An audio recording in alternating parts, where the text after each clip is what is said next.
BFM Business, Intégral Placement, le face-à-face.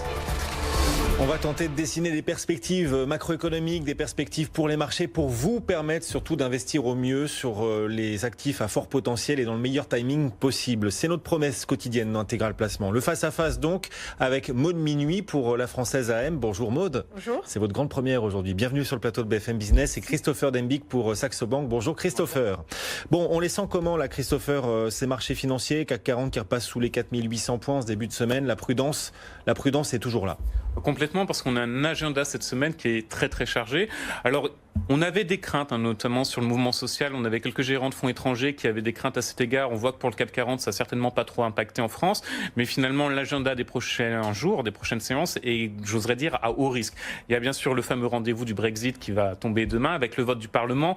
Il y a assez peu de chances finalement que Theresa May s'en sorte par le haut, puisque vraisemblablement, on devrait avoir quand même un Parlement qui ne suive pas les recommandations du Premier ministre britannique. Donc ça ouvre la voie à une multitude de possibilités, mais en tout cas pas un Brexit soft dans l'immédiat. Et vous allez avoir aussi quand même la Banque Centrale Européenne qui est largement attendue parce qu'on a eu de très mauvais indicateurs au troisième trimestre et donc des attentes à cet égard. Donc c'est vrai, on est sur un marché qui sont très prudents et avec une forte aversion au risque qui pourrait perdurer dans les prochaines semaines. On va rentrer dans le détail bien sûr de chacun de ces enjeux, mais sur les niveaux actuels, vous estimez qu'on est malgré tout un peu bas ou au contraire on est en train de pricer les risques tels qu'ils se présentent réellement? Une grosse partie des risques a certainement déjà été pricée. C'est plutôt d'une certaine manière une assez bonne nouvelle.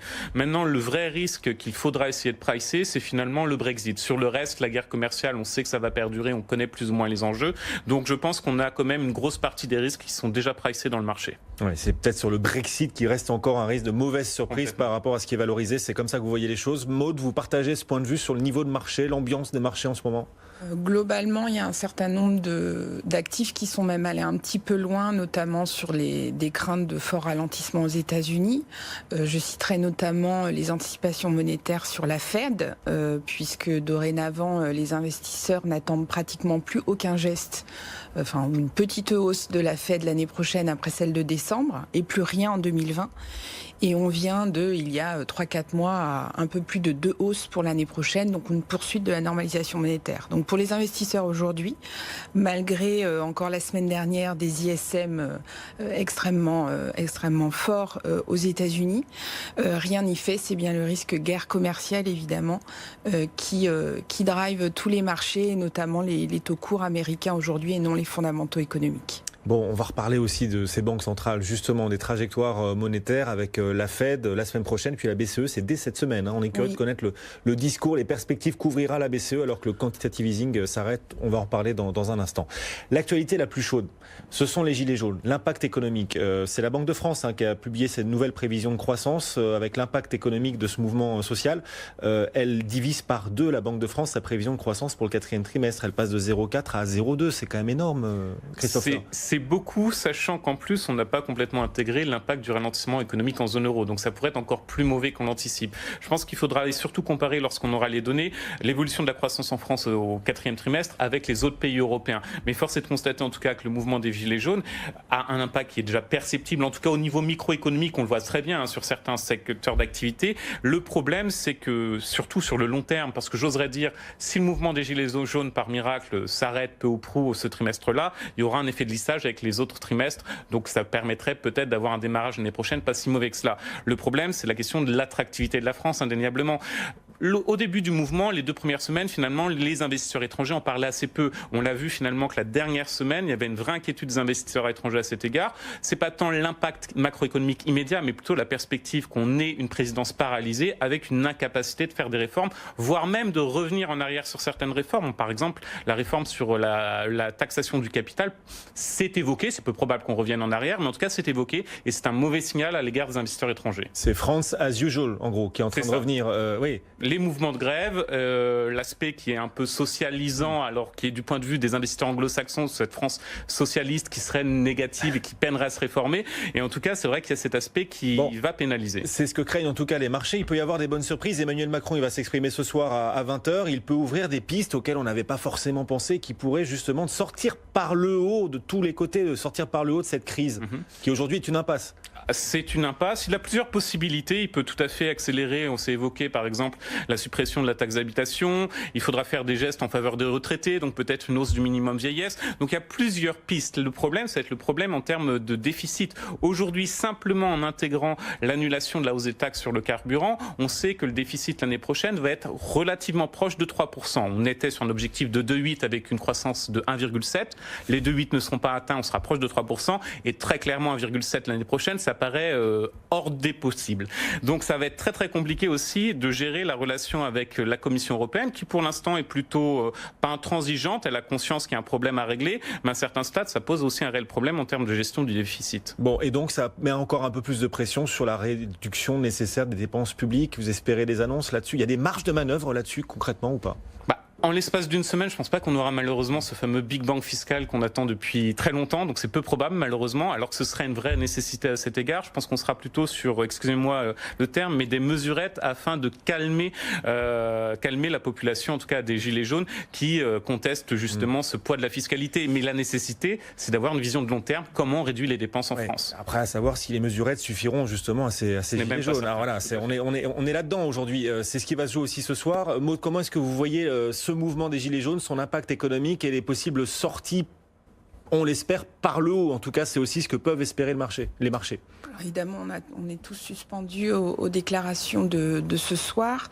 Les dernières enquêtes de conjoncture en France n'étaient pas si mauvaises, puisqu'on a eu des PMI la semaine dernière qui était plutôt au-dessus des attentes. Donc cet impact gilet jaune que décrit aujourd'hui la Banque de France dans ses perspectives pour Q4 ne se reflète pas à l'heure actuelle dans les enquêtes. C'est plutôt une bonne nouvelle, mais ça ne peut pas durer très longtemps. Et puis les investisseurs s'inquiètent aussi, puisqu'aujourd'hui le supplément de rendement qu'on a entre l'OAT et le taux sans risque allemand est plutôt au-dessus de 40 points de base, c'est-à-dire plutôt en haut de la fourchette depuis 2014. Si on enlève l'événement élection présidentielle de mai 2017, où on est monté à 80 en termes d'écart entre une OAT 10 ans et un Bund allemand. Donc effectivement, les investisseurs sont inquiets et cette prime de risque s'écarte un petit peu tous les jours et évidemment suit les événements gilets jaunes en France. C'est l'un des symptômes aussi que vous suivez, que vous observez particulièrement sur le marché obligataire. Alors il n'y a pas que l'événement spécifique France, puisqu'il y a aussi toutes les dettes semi-corps qui s'écartent contre Allemagne. Il y a probablement l'effet fin QE de la Banque Centrale Européenne aussi qui joue dans cet écartement. Mais évidemment, ce qui se passe en France a des impacts sur l'OAT 10 ans aujourd'hui et ça commence. Bon, et puis on suivra, alors vous le disiez, on va élargir le spectre parce qu'on est dans un ensemble de turbulences en ce moment. On va élargir à la BCE ce discours attendu de Mario Draghi jeudi, les nouvelles prévisions économiques aussi, alors qu'on arrive à la fin du QI. Là, on y est. Est-ce qu'elle va malgré tout trouver des subterfuges pour rassurer le marché, pour peut-être ne pas donner le sentiment qu'il va y avoir moins de liquidités à l'avenir, alors que la croissance est en train peut-être de ralentir un peu? Je crois qu'il ne faut pas trop attendre de ce comité parce que Monsieur Draghi et son équipe ont déjà donné beaucoup d'informations. On sait évidemment qu'ils vont revoir à la baisse leurs projections de croissance et d'inflation. Sur l'inflation, a priori, ça s'arrête au 20 novembre, donc on n'aura pas non plus toute la baisse des prix du pétrole. Quoi qu'il en soit, l'inflation globale pour cette année et pour l'année prochaine sera probablement revue à la baisse de l'ordre de 0,2%. Le point central, c'est la manière dont elle va revoir son inflation sous-jacente, puisque souvenez-vous, depuis juin, Monsieur Draghi et son équipe se montrent extrêmement confiants sur l'évolution de l'inflation salariale en zone euro d'un point de vue global, avec évidemment toutes les hétérogénéités que l'on connaît, mais affiche du coup une certaine confiance aussi dans l'évolution de l'inflation sous-jacente pour l'année prochaine. Elle va revoir cela à la baisse, elle est obligée. Elle arrête son QE effectivement, donc que va-t-elle donner en face?